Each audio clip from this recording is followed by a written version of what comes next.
Ciao e bentornato. Questa è la prima lezione del capitolo 12, il capitolo dedicato ai metodi delle proprietà più utilizzati nel linguaggio VBA, quelli che devi imparare, ok? Ebbene, in questo capitolo andremo a vedere un'ampia serie di metodi e proprietà in relazione non ai singoli oggetti, non li vedremo nel modo tradizionale, cioè non andremo a vedere quali sono i metodi e le proprietà dell'oggetto workbooks, dell'oggetto range, eccetera, eccetera, ma lo vedremo in relazione alle funzioni, perché lo ritengo decisamente più interessante e il modo con cui si può memorizzare meglio quelli che sono gli utilizzi di metodi e proprietà, ok?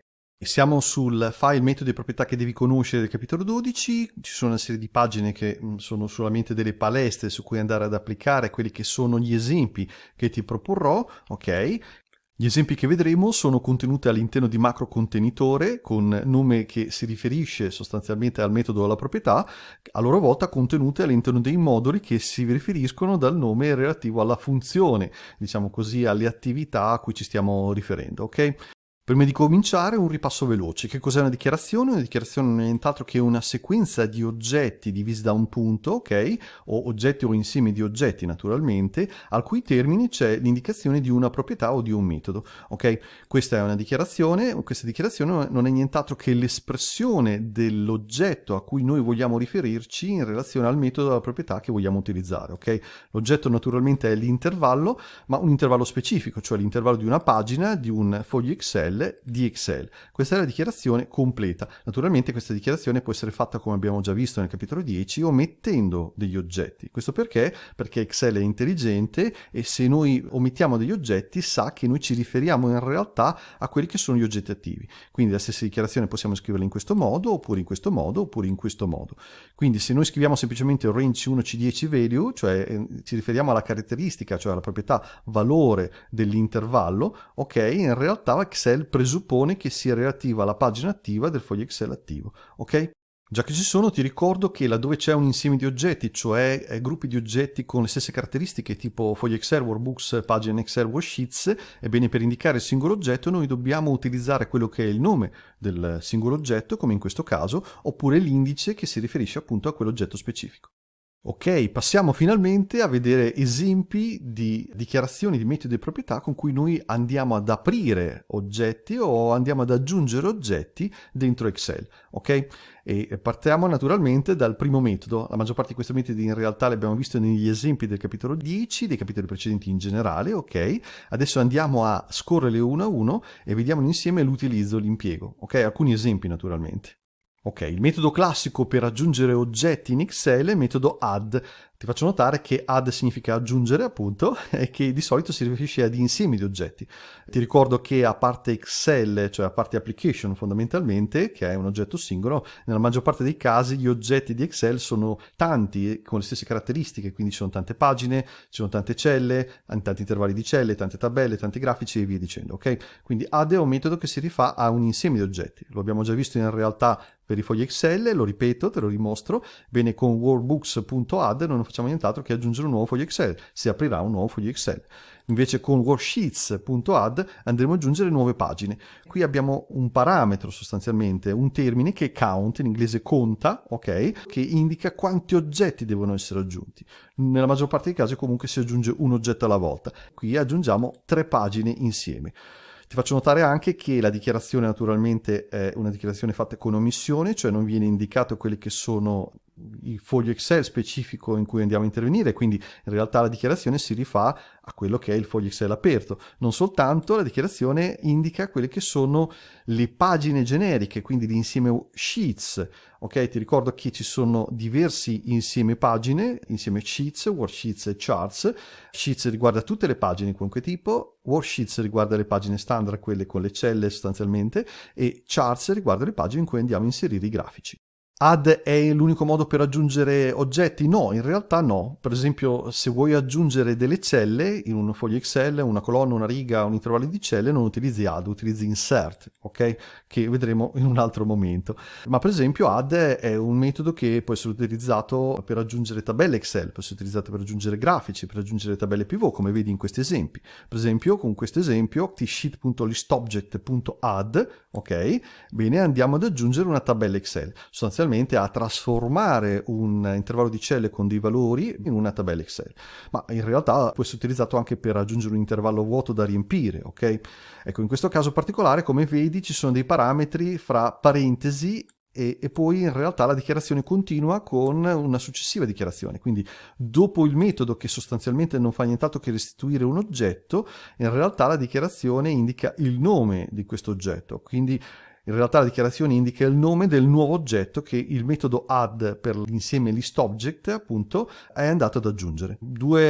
Tre aspetti fondamentali. Ebbene, i parametri, come puoi vedere, spesso sono indicati fra parentesi, ma come abbiamo visto prima non necessariamente lo debbono essere, ok? Ti faccio notare, fra le altre cose, che le dichiarazioni dei parametri sono di solito accompagnate dall'indicazione del nome del parametro, come in questo caso, ok? In questo caso shift due punti uguale e una costante, questa costante qui indica il parametro shift, cioè indica la direzione in cui devono essere spostate le celle in questo caso, ok?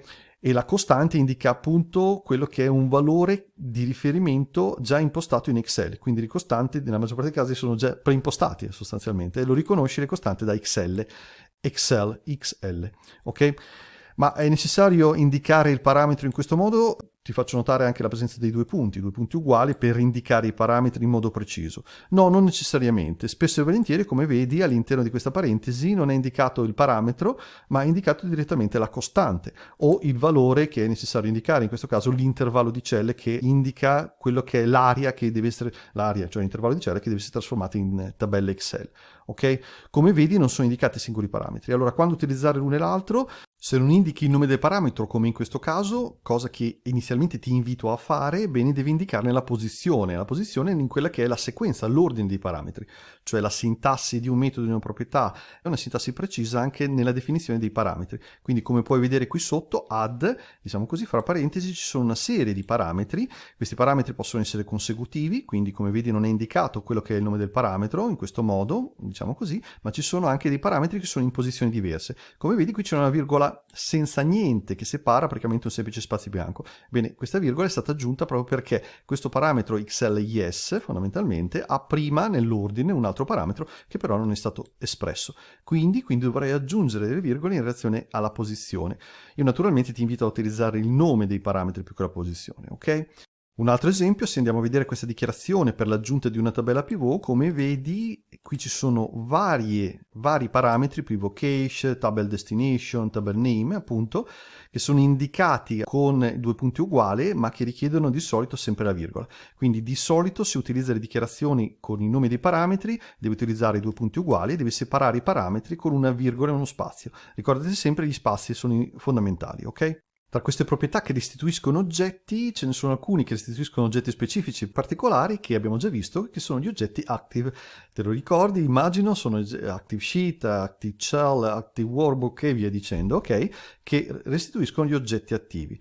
Ma nella maggior parte dei casi non sarebbe necessario, o meglio, per quanto riguarda gli oggetti più tradizionali, l'omissione dell'oggetto, ebbene, indica a Excel di dover utilizzare, come in questo caso, quella che è la pagina attiva fondamentalmente.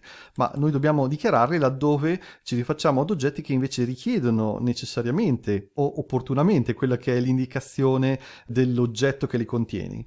Prima di continuare vediamo qualche esempio all'opera per dimostrarti anche che sono esempi che funzionano, ok? Premo F8 è l'esecuzione passo passo, come vedi è evidenziata la prima riga, questo perché? Perché è in modalità esecuzione ma anche in modalità interruzione. Se io faccio F8 passa alla riga successiva, naturalmente la riga evidenziata è quella che deve essere eseguita, se premo ancora F8 ebbene Excel apre il foglio come previsto.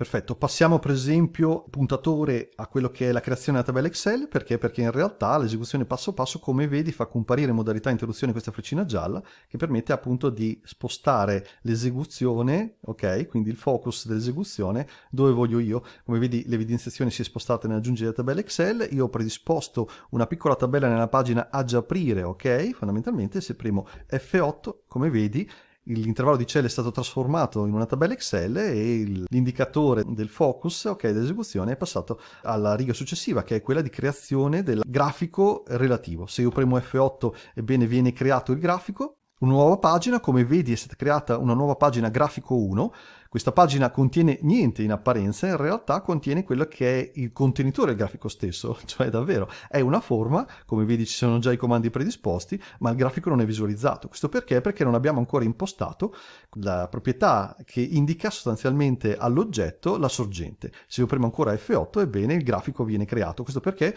Perché Excel in automatico elabora quella che è la sorgente e ci propone quello che secondo lui naturalmente è il grafico più utile, più espressivo in relazione ai dati contenuti nella tabella Excel. Direi che ci può bastare con l'esecuzione degli esempi, naturalmente io ti invito a farlo, ti invito a lanciare quelli che sono gli esempi di queste moduli, di queste macro, ok, per vedere l'effetto, ok, e eventualmente anche a cambiarle. Lo rivedremo di nuovo verso la fine di questo capitolo. Fai attenzione però, nella maggior parte dei casi le dichiarazioni funzioneranno, ma in molti casi avrai bisogno di focalizzare su quello che è l'oggetto dichiarato, quindi essere sulla pagina del foglio Excel appunto per poter utilizzare, diciamo così, oggetti preesistenti oppure no, eccetera eccetera. Comunque lo rivedremo appunto nell'ultima lezione quando parleremo di esercizi, ok, e di studio. Il secondo metodo che ti presento è count, questo perché? Perché è forse il metodo più frequente, o fra i più frequenti in assoluto, è il metodo presente relativo a tutti gli insiemi di oggetti, metodo con cui possiamo contare quelli che sono gli elementi di un insieme di oggetti. Ok? Quindi le pagine di un foglio Excel, le celle di un intervallo di celle e via dicendo. Estremamente utile questo perché? Perché poter individuare la presenza di oggetto meno all'interno di un oggetto padre, quindi per esempio quelli che sono i grafici all'interno di una pagina Excel, oppure è utile perché ci permette di sapere quanti sono gli oggetti, per esempio quante pagine sono in un foglio Excel per poter andare poi a lavorare su queste pagine o eseguire dei controlli su queste pagine. La dichiarazione è molto semplice, in effetti è semplicemente oggetto.count, o meglio gerarchia di oggetto.count. In questo caso workbooks.count conta i fogli Excel aperti, thisworkbook.worksheet.count conta le pagine all'interno del foglio Excel di questo foglio Excel contenente appunto questa macro, e activesheet.listobjects.count conta quelle che sono le tabelle Excel nella pagina attiva sostanzialmente, ok? Il metodo seguente è open. Open sostanzialmente è il metodo con cui noi possiamo andare ad aprire dei fogli Excel. Se tutto ciò che sono gli oggetti all'interno appunto del foglio Excel sono, diciamo, installabili, aggiungibili appunto con add o comandi analoghi, bene, per aprire il foglio Excel dobbiamo utilizzare un foglio Excel preesistente che noi conserviamo e abbiamo salvato all'interno di una cartella sul nostro computer, ebbene utilizziamo open. Come in questo caso, workbooks.open non fa nient'altro che aprire il foglio Excel, indicato dal primo parametro, che sostanzialmente è il parametro che indica quello che è il nome del foglio Excel e anche il percorso, naturalmente, se questo non è nella cartella su cui è il focus di Excel stesso. Quindi il parametro di open è la stringa che indica appunto il percorso e il nome del foglio. Ok, questo in realtà non è un esempio funzionante, andiamo a sospenderlo come commento. Ecco, spesso e volentieri si utilizzano delle variabili, percorso e nome file sono due variabili, te l'ho indicato anche per sottolineare l'importanza della barra, ok? Perché? Perché spesso e volentieri un percorso non termina con la barra e il nome file deve essere distinto dal percorso praticamente dalla barra stessa. Le variabili naturalmente devono essere riempite, cioè quando andiamo ad aprire un foglio, il foglio non è aperto, quindi per esempio non possiamo utilizzare name per sapere il nome del foglio. In realtà abbiamo bisogno che le informazioni necessarie per realizzare queste stringhe ci vengono da una fonte esterna. Questa fonte può essere un foglio di configurazione, possono essere quindi all'interno di una pagina Excel, fornite per esempio dall'operatore stesso, tramite delle input box, ok? Quindi per esempio in questo caso ecco, abbiamo un input box con una variabile che ha un contenitore che serve per raccogliere quella che è l'informazione che fornisce l'operatore. Questo input box chiede appunto il nome del file da aprire, ma in realtà non è il modo più efficiente. Oppure si può tranquillamente andare ad aprire quello che è il foglio Excel utilizzando degli strumenti preesistenti, cioè fondamentalmente far aprire all'operatore il foglio, quindi fargli indicare con precisione qual è il foglio da aprire utilizzando una finestra di dialogo, per esempio, ok? Ci sono, in realtà li vedremo di nuovo nel capitolo relativi, quelli che sono dei metodi find file e quella che è la proprietà dialogs, che sostanzialmente richiamano la finestra open. La finestra open è quella che quando vai a cliccare sul comando apri di Excel ti apre la finestra appunto che serve per individuare e confermare quello che è il file Excel che vuoi aprire. E naturalmente quella seguente non può essere nient'altro che name, è una proprietà, la proprietà è forse più diffusa. Tutti gli oggetti hanno un nome, serve a richiamare il nome, quindi restituisce il nome dell'oggetto fondamentalmente, oppure serve a modificare il nome dell'oggetto. Ebbene, nel primo esempio abbiamo una variabile che raccoglie quello che è il nome della nostra pagina. Qui la pagina è indicata con l'indice 1, ok? E la variabile raccoglie il nome della pagina stessa. Ma in realtà possiamo utilizzare name, come vedi in questo secondo esempio, per andare a cambiare il nome del foglio. Il nostro foglio Excel attivo fondamentalmente ha una pagina che si chiama foglio 1, come vedi, ok? Noi andiamo a impostare la sua proprietà name appunto con questa stringa dati. Ok, in questo modo noi cambiamo il nome della pagina stessa. In realtà cambiamo semplicemente l'etichetta della pagina stessa, ok? Come puoi vedere qui a sinistra, ebbene i nomi delle pagine sono due, sono i nomi secondo Excel, foglio 1, foglio 2, foglio 3, eccetera, eccetera, e poi sono le etichette che noi gli abbiamo dato. Chiusa parentesi, chiedo scusa, ok? Questo è un esempio di quello che è una condizione, anzi un comando if then che va a verificare questa condizione. Quando questa condizione viene individuata, ebbene va a eseguire questa dichiarazione che non fa nient'altro che selezionare l'oggetto in questione, ok? Naturalmente l'utilizzo di if then lo vedremo meglio nel prossimo capitolo e nei capitoli relativi appunto ai controlli, ok? Passiamo invece a quello che è path. Path è una proprietà, sentiero, è il percorso, sostanzialmente è il percorso di un file, di un foglio Excel, chiedo scusa, e serve appunto in relazione a open, ma non solo, anche in relazione a save as, ok?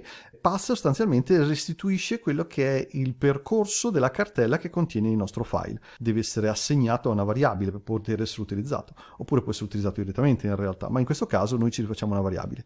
Ok, questa per esempio potremmo lanciarla, per esempio se facciamo F8, perfetto, e facciamo ancora F8, se mi soffermo su quella che è la dichiarazione, ebbene Excel mi istituisce già quello che è il valore della nostra dichiarazione, cioè mi dice che thisworkbook.path è uguale a c2./video, ok? Ma se vado praticamente su quello che è la variabile, ebbene la variabile del percorso in realtà è vuota, diventa piena se io premo F8, ebbene in questo caso, ecco, come vedi mi soffermo di nuovo sopra la variabile del percorso, mi restituisce c/.video. Qui ho utilizzato una finestra dei messaggi proprio per aprire una finestra di messaggi che sostanzialmente ci restituisce semplicemente quello che è il percorso di questo file, c2./video, ok?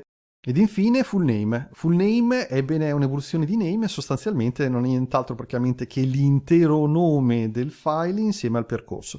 Quindi possiamo dire che full name è la somma di path e di name, ok? Serve relativamente poco, volevo citartela, c'è la possibilità appunto di richiamare, quindi di sapere di un foglio Excel quello che è il nome intero, quindi il percorso insieme al nome. Possiamo terminare qui questa lezione. Io ti invito a passare alla prossima, che invece è dedicata alla gestione di fogli e pagine di Excel.